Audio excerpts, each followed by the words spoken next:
The slave market smelled like rust, sweat, and fear. Dozens of alien species were packed in cages, some crying, some silent, others too broken to feel anything. Buyers walked between the rows, laughing, spitting, bargaining. They weren't looking for souls. They were looking for bargains. In the far corner, away from the lights, was cage 89. Inside it, curled up and silent, was a thin alien girl. Her skin shimmered faintly under the dirt violet blue, like moonlight on bruises. Her clothes were torn. Her hair hung in greasy strands over her face. A scar ran down her jaw, old and deep. No one looked at her. No one cared. She's broken, the seller had said weeks ago. Used too rough. Useless now. So they stopped trying to sell her. She was left to rot. Given only enough food to survive. But she never cried, never begged. She just stared at the floor, waiting. Callum Hayes, a human trader, walked through the market that day. He had seen this kind of cruelty before on Earth, on Mars, on stations far worse than this one. He wasn't here to save anyone. He just needed spare parts for his ship, something cheap, something fast, but something made him stop. Out of the corner of his eye, he saw her. That girl, still, silent, watching him through tangled hair. For a moment, her eyes met his. They weren't empty. They were angry. Who's in that cage? Callum asked the merchant. The fat alien laughed. That one? You don't want her. Dead weight. Doesn't talk. Doesn't fight. Worthless. Callum looked again. The girl didn't blink. Didn't flinch. How much? He asked. The seller shrugged. 1 silver chip. That's what she's worth. A meal. Callum pulled the coin from his coat and tossed it. The seller caught it midair, surprised. You serious? Callum opened the cage. The girl didn't move. She expected pain. A kick, a collar. But instead, Callum knelt in front of her. He didn't touch her. He just set down a clean piece of cloth and a bottle of water. Come on, he said softly. You're free now. She blinked. Slowly, then crawled out, not trusting her legs. She followed him, barefoot and silent, through the market. No one stopped them. No one cared. Back at his ship, Callum guided her to the medbay. You're safe, he said. No collars here. No orders. She sat in the corner, gripping the edge of the seat like it might vanish.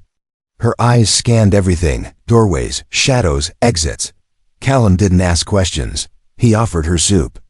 A clean towel. And space. He watched her that night from the cockpit. She didn't eat much. Didn't speak. But she didn't sleep either. Every few minutes, she'd jerk awake. Check the door. Hug her knees tighter. In the morning, he found her sitting near the window, staring at the stars. Do you have a name? He asked. She shook her head slowly. Not because she didn't have one, but because she didn't believe she deserved it anymore. Callum sighed and sat across from her. All right, he said. No name, no problem. He didn't push her, didn't try to fix her. He just gave her something no one had in a long time. But something strange happened that afternoon. While Callum was repairing the ship's damaged interface, the screen suddenly flickered to life. Dozens of locked files opened. Codes decrypted. Ship logs cleaned up.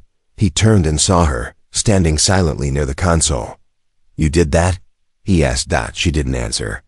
But her eyes flicked toward the screen. Callum stared at her. A broken slave girl shouldn't be able to do that. Most traders couldn't. Even he had no idea how she bypassed a security. Who was she? That night, Callum made a decision. He didn't buy a slave. He picked up a secret. A dangerous one. And whoever sold her, they'd regret it. The market crowd had already forgotten about her. The girl who was once chained, starved, and mocked, now quietly walked behind the strange human. No one followed. No one cared. She was sold for 1 silver coin. Like garbage. But Callum Hayes wasn't thinking about the price. He kept glancing at her from the corner of his eye. She was barefoot, limping slightly. Every few steps, she paused and looked over her shoulder, like she still didn't believe this was real. She didn't speak, but her silence was louder than words. When they reached his ship, the Wren, she froze at the entrance ramp. He turned to her. "It's just a ship," he said. She didn't move. Then very slowly she stepped forward. Her hand hovered near the doorframe like she expected it to shock her. Callum watched as she finally crossed the threshold. She flinched at the soft whoosh of the door closing behind her. But nothing happened. No collar. No orders, no punishment. She looked at him. Not with trust, just confusion. Inside the ship, Callum led her to a small room. "This is yours now," he said. "Rest, eat if you want. Bathroom's over there." She stood still. So he stepped back, gave her space, and shut the door behind him. No locks, no surveillance, just silence. 2 hours later, he brought food. She hadn't moved from the corner of the bed. He placed the tray down, fresh bread, broth, fruit. Nothing fancy, but real food. She didn't touch it. "You're not a prisoner," Callum said. "Not anymore." Still, she didn't speak. He nodded and left. But just before the door slid shut, he saw her reach for the spoon. That night, something strange happened. Callum was in the cockpit, running diagnostics. His systems had been glitching for days. Overloaded, scrambled data, minor errors. Nothing critical, just annoying. Suddenly, everything went dark. Then the screens flashed. Data streams poured in. Files repaired themselves. Memory cleared. A dozen systems reboot. He spun around. She was standing by the console, barefoot, quiet. Her hand hovered inches above the surface, never touching, just feeling. "How are you doing that?" he asked. Her lips moved, barely a whisper. "Royal code." Callum froze. Royal code? That was ancient tech. Forbiddens, encrypted, lost during the fall of the Soren Empire. You're Soren?" She nodded once. He took a step closer, lowering his voice. "But the Soren royals were wiped out 10 years ago. You're not supposed to exist." She looked away. Shame, pain, and something else, anger, flashed across her face. "I was 11. They sold me to silence the bloodline." Callum stared at her, stunned. Everything made sense now. The scar, the silence, the eyes that never begged. She wasn't broken. She was hidden. Back in her room, she sat on the floor, hugging her knees. Her food tray was empty now. Callum didn't know what to say. She wasn't just some random girl. She was a living secret.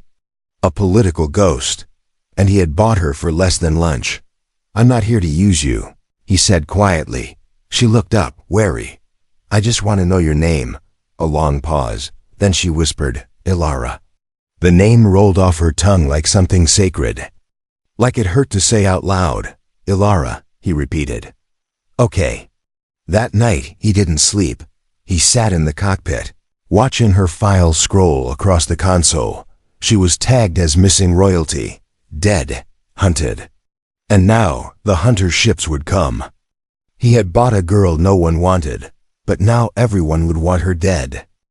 The next morning, Callum woke up to silence, not the peaceful kind. This silence felt heavy, like the air itself was waiting for something.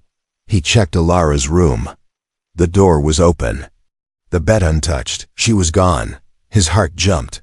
He rushed down the hall toward the engine bay and froze. She was standing in the middle of the ship's core chamber, surrounded by glowing panels. Not touching anything, just watching. The control screens lit up on their own. Symbols floated in the air, ancient glyphs the ship couldn't even translate. Then, without warning, the lights flickered. And the ship's entire navigation system rebooted. "Ilara," he called. She turned, calm as ever. No fear, no panic. "What are you doing?" he asked. Her voice was soft. "I'm helping." Callum looked at the screens. His old star maps were now upgraded, cleaned, corrected. His broken modules? Online again. He stepped closer. You rewrote my systems without touching a thing. I remember the code, she said. It was mine before. Callum stared. You mean you built systems like this? She looked him in the eye. I was trained to rule them. That was when it hit him. She wasn't just a survivor. She was a living archive, a trained royal mind, possibly the last of her kind, and he had found her in a cage, sold for scraps, but now he was seeing her for who she truly was. Ilara, he said. Carefully, how much do you remember? She hesitated. Everything. She walked past him, almost floating. Her steps were light, but her presence felt heavier now, like she carried 1,000 years of pain on her back. Then you know someone's going to come for you, he said. She stopped at the doorway. They already are. Later that day, Callum activated the ship's security scanner. A message blinked red on the screen. Surveillance drone detected. Unknown ship within tracking range. Someone had followed them from the market. Callum slammed the console. Ilara, we've got company. She entered the cockpit without a word. He expected fear, but she sat beside him and said, let them come. That night, while running a background trace, Callum dug deeper into the Soren database. It was mostly destroyed. The Empire's collapse had wiped out records, names, even bloodlines, but one name remained, Ilara Detherian, last heir. Declared dead during the civil uprising. Callum leaned back in his chair, exhaling hard. He wasn't traveling with a slave girl. He was sitting next to a lost queen. Ilara, he said, walking into the storage room where she sat sharpening a tool. She looked up. I need to know what they did to you.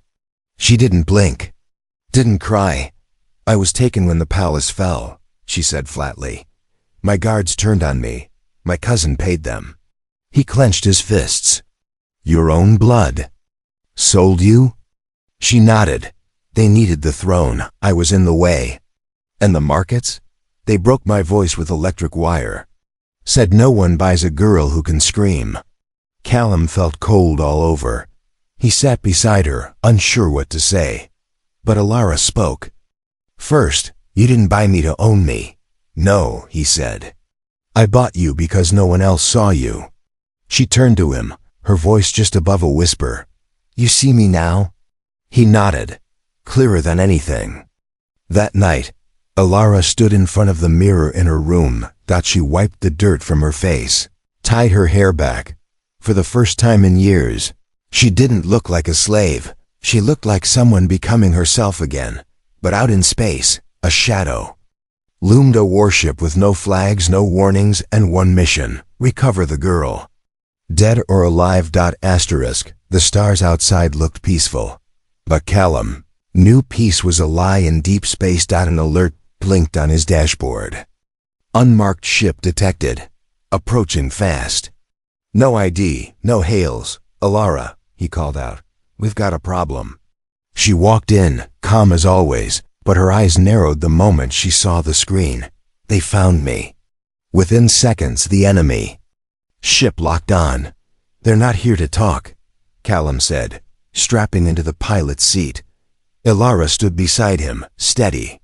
They never do. The enemy vessel didn't fire yet. It just followed like a shadow waiting to strike. They're trying to scare us, Callum muttered. Push us somewhere. Trap us. He wasn't going to give them that chance. With a roar, the Wren dropped into a deep space drift, low power, silent mode, hugging asteroid fields like a ghost. But the other ship kept pace. Closer now. Too close. Who are they? Callum asked. She stared ahead. Private hunters. My cousin hired them. They don't ask questions. They just erase problems. He glanced at her. And you're the problem? I'm the last loose thread. The first shot came fast, a flash of red light tearing across the stars. The Wren shook violently. Shields down 40%. Callum shouted. Elara didn't flinch. She rushed to the weapons panel, hands flying over the controls like she'd done it 1,000 times. Callum raised an eyebrow. You trained in ship combat too? She replied without looking. I trained for war before I ever learned to walk in a dress. He liked her more every minute. The second blast hit the rear engines. Sparks flew. Lights flickered. Callum cursed and kicked the engine into overdrive. The Wren jerked forward, engine screaming, dodging between asteroid rocks. Ilara opened fire. Twin bolts of plasma shot from the Wren's guns, hitting the enemy's left wing. A small explosion. Smoke, but not enough to stop them. They're shielding the core, Ilara said. Smart. They're not bounty hunters, Callum growled. They're professionals. She looked at him. So are we. Suddenly, she left the cockpit. Where are you going?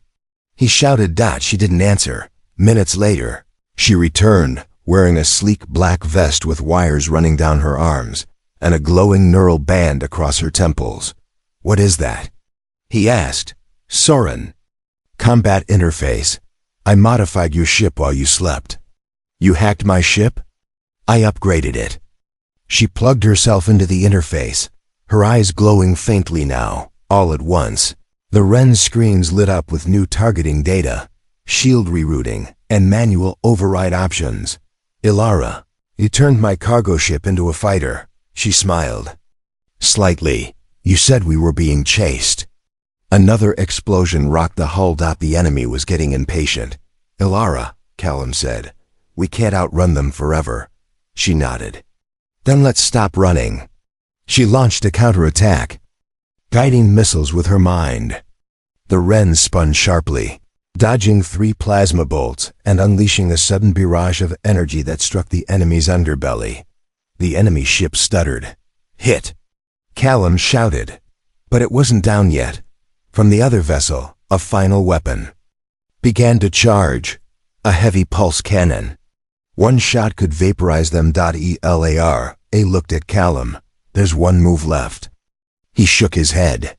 If you do this, the ship might not hold together. She didn't blink. Then we hold it together.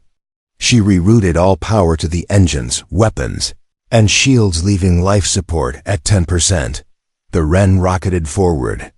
Too fast for the enemy to aim properly, and just before impact, Ilara triggered a pulse bomber device so old it wasn't even detectable by modern scanners. The bomb detonated directly against the enemy's main engine. White flash. Then silence. Callum opened his eyes. The enemy ship was dead in space, spinning, powerless. They had survived. Barely. Ilara leaned back, unplugging from the system. Her body shook. Her breathing was shallow. That was insane, Callum said. She looked at him weakly. You wanted a queen? You got one. But neither of them smiled, because in the shadows of deep space, that wasn't the only hunter ship. The first was just a warning, and more were coming. The ship was quiet now. The only sound was the soft hum of cooling systems, still recovering from the last battle. The lights flickered every now and then, like the Wren was still shaking off the trauma. Callum sat in the dark, staring at the old datapad in his hands. He hadn't seen a Soren royal file in years, not since the fall of the Empire. The records were supposed to be destroyed. But one of his black market contacts had managed to dig something up. The file opened with a single name, Ilara Defective. Crown heir, age 11, at disappearance. Presumed dead. Callum's eyes moved to the image, a younger Ilara, clean, proud, wearing a silver crest across her chest and the ancient symbol of the throne behind. Her. She was smiling, not like now. Where did you find that? Her voice broke the silence. Callum turned. Ilara stood in the doorway, wearing a plain shirt, a towel in her hands. She had just showered, her violet blue skin glowing clean for the first time. He held up the pad. I thought you should see it. She walked in slowly, sat across from him. At first, she didn't speak. Then softly, I remember that dress. They forced me to wear it when my father died. Callum didn't interrupt. Her voice was low, calm, but her hands trembled. They told me I'd be queen by 14. That I'd change everything. That I was special. She stared down at her palms, like she was seeing them for the first time. But they didn't want change. They wanted control, so they sold me. To silence the future. Her fists clenched. I woke up in a cage 3 days after my coronation. My guards were gone. My teacher was gone. Everyone I trusted gone. Callum's chest tightened. She had been just a child, and they had treated her like trash. Do you want revenge? He asked gently. Her eyes rose to his. No, he blinked. Surprised. I want truth, she said. If I disappear again, I want someone to know I was real, that they did this to me. She paused. I want him to know. Who? My cousin, Lord Taran. The one who paid them to make me disappear. Callum leaned forward. We can find him, Alara nodded. That's why I fixed your ship. She stood and walked to the window, out. In the black, stars twinkled like tiny ghosts. I lost my voice, my body, my name, she whispered. But I never forgot how to fight. The next morning, they reached a deep space trading station called Pellin's Reach, a lawless outpost, where secrets were more valuable than credits. Callum had a contact there, a half-blind alien named Brack, who once worked in the old Soren. Intelligence Corps. When Brack saw Ilara, he dropped his drink. I thought you were dead, he whispered. So did everyone else, she said. Brack led them to a secure chamber and handed over a single chip. This was buried deep, he said. Encrypted, black vault stuff. Took me 10 years to unlock. Ilara took the chip, slid it into the Wren system. A hollow recording burst to life. A massive throne room. Guards, advisors, family, a small girl being crowned as the new ruler. She looked nervous but proud. In the corner stood a man in silver armor, hands folded, watching her like a hawk. That's him, Ilara whispered. Taran. Then the video cut. The next clip was chaos. Guards turning, screaming. The crown ripped from her head. Her hands bound, a voice off screen. Get rid of her, quietly, no trace. The recording ended. Silence filled the ship. Callum stepped beside her. He's still alive, he said, ruling the outer colonies. No one's ever questioned how he got the throne. Ilara's jaw clenched. They will now. She looked up at him, something fierce in her eyes. You still want to help me? I didn't rescue a slave, he said. I met someone they were afraid of. That night, as the ship drifted away from Pellin's Reach, Ilara sat alone at the window again. This time, she didn't look broken, she looked ready. The stars had never looked this calm, but inside the Wren, something had changed. Ilara stood in front of the mirror, staring at herself, not the broken girl from the cage, not the slave they tossed aside, but the heir who survived. She pulled her hair back, into a tight braid, just like her mother used to do before formal court days. She found an old combat vest in the storage unit, adjusted it to fit, and strapped it over her chest. She didn't look like royalty anymore. She looked like someone who had come to reclaim what was stolen. Callum watched her from the doorway. Didn't say a word, but when she turned to face him, he nodded once. You look ready. I am, she said. He handed her a datapad. Coordinates to Theron's command post. Got them from Brack's file dump. He's holding a summit there. Tomorrow, press, politicians, off-world delegates. Perfect, she said. Time to say hello. She didn't want war. She wanted to show the galaxy what had been hidden. To shine a light on what her cousin had buried. Not with bullets. Not with bombs. With truth. The plan was simple. Break into the summit's media network. Hijack the broadcast. Feed. Tell her story to the entire galaxy. They wouldn't be able to shut her up again, not if everyone was watching. But before they could begin the jump, the Wren's system beeped. Incoming message. Encrypted. Unknown source. Callum frowned. You expecting a call? Ilara shook her head. Play it. The screen lit up. And there he was. Lord Taran, older now. Thinner, wearing polished armor and a smug expression. "Well," he said, smiling coldly, "look who crawled out of the grave." Ilara's jaw tightened. "She didn't blink. You should have." "Stay dead," he said. "Now I have to bury you properly." Callum stepped forward. "Turn it off. It's a trace." But Ilara held up her hand. "No, let him talk." Turin leaned in, smug. "You were always soft, Ilara. A dreamer. A little girl playing queen. I fixed your mistake. I saved the Empire from you." She stepped closer to the screen. "No," she said softly. "You murdered it." Then she ended the call. No anger in her eyes. Just purpose. Callum opened the hatch to the weapon bay. "You sure about this?" "I was born for this," she said. She stepped inside. In less than an hour. She modified her armor, reprogrammed the signal disruptors, and wrote a complete infiltration script into the Wren systems. She's rewiring the ship like it's her childhood toy. Callum muttered to himself. As they reached orbit above Theron's outpost, Ilara looked down at the station. "Once I speak," she said, "they'll all be watching. That's when the real war starts." Callum turned to her. "And when it does, I'll be beside you." She paused. "You don't have to do this. You didn't ask for this mess." He smiled slightly. "You weren't the mess. You were the signal." She pressed her hand to the ship's wall. "Let's make the galaxy remember." Back in the cockpit, the ship hummed to life. The Wren was no longer a cargo hauler.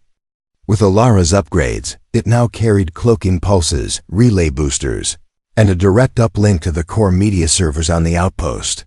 They launched toward the summit building, silent, unseen. Inside, cameras prepared for the day's broadcast. What? They didn't know? They were about to meet the Queen they tried to erase. As the Wren hovered above the platform, Ilara stepped forward, helmet in hand. Voice steady. She turned to Callum one last time. "Whatever happens down there, thank you." He nodded. "Let's burn their lies to the ground." The ship doors opened. Wind hit her face. She jumped. Asterisk. She dropped from the sky like a ghost from the past. Ilara landed on the marble platform outside the summit tower, surrounded by guards, reporters, and blinking cameras. For a moment, no one moved. No one recognized her. But then the wind caught her cloak, revealing the royal seal on her chest, the mark of the Sorin bloodline, the same mark that was supposed to be dead. The crowd gasped. And the silence cracked. Inside the summit hall, Lord Taran stood in the center mid-speech. He paused as one of his aides rushed in, pale and shaking. "My lord, she's here." He blinked. "Who?" "Ilara." He froze, and then he laughed. "Impossible. That girl died years ago." "No, sir," the aide whispered. "The cameras. The world is watching." The broadcast system flickered. News anchors paused. Every major screen across dozens of star systems blinked to black, then lit up with a live feed. Ilara stood in the center, eyes locked on the cameras. No makeup, no armor, no filter. Just her voice. "My name is Ilara Defective," she said, calm but firm. "You were told I was dead, sold, broken, worthless." She raised her chin. "But I survived. And I remember everything." Callum stood beside the Wren, parked on a rooftop nearby. He watched her speak through his headset, eyes locked on the feed. "She's doing it," he whispered. She wasn't hiding anymore. Ilara's voice carried across planets. She spoke of betrayal, of guards who turned, of family who traded her away, of the silent pain of cages and collars, of how the galaxy watched and did nothing, until one human, just one, saw her as more than a slave. The crowd didn't blink. Reporters whispered into mics. Some cried. And in homes across space, people leaned forward, watching history rewrite itself in real time. Inside the summit tower, Lord Turin panicked. "Shut it down," he barked. "Cut the feed. Scramble the network." But it was too late. Ilara had hijacked every system. Her story was already out, unstoppable. Then she did something no one expected. She stepped aside and played the HOLO- recording. The room filled with the sound of his voice. Get rid of her. Quietly, no trace. The crowd turned on him instantly. Guards hesitated. Delegates backed away. Theron's world cracked. In front of a billion eyes. He was exposed not as a ruler, but a coward hiding behind power. Ilara spoke one last time. I don't want the throne. I don't want revenge. I just want the galaxy to see the truth. And I want every child out there, every girl forgotten, every voice crushed, to know you are not trash, you are not broken. You are not nothing. Then she turned her back on the summit. And walked away. Guards moved to stop her, but the people stepped in. Protesters flooded the square. Civilians blocked the exits. Ilara didn't run. She walked calmly back to the Wren, where Callum waited. You burned him, he said. I told the truth, she replied. He smiled. Same thing. As the ship lifted off, the galaxy buzzed. Social networks exploded. Old allies of the Soran Empire pledged loyalty again, not to a crown, but to a cause. To her. In the days that followed, Turin was arrested. The markets that once sold Ilara were raided and shut down. A new symbol spread across the stars symbol. Silent, powerful, a single white flame surrounded by stars. The Lara's mark, the fire they couldn't kill. One night, as the Wren floated through quiet space, Callum brought her a mug of warm tea. You ever going to take a title? He asked. Why? She smirked. I already have a name. He leaned against the wall. What now? She looked out the window. Now we find others like me. Girls in cages, boys with no names, broken people who are not broken. He nodded. We'll need fuel. And hope, she added. A lot of it. She looked at him. You know, I never thanked you. You don't have to. I do. She paused. Because when I had nothing, you saw someone. And with that, they drifted into the stars, no crown, no throne, just two souls carrying a message. She was the girl they threw away. Now she was the voice they couldn't silence.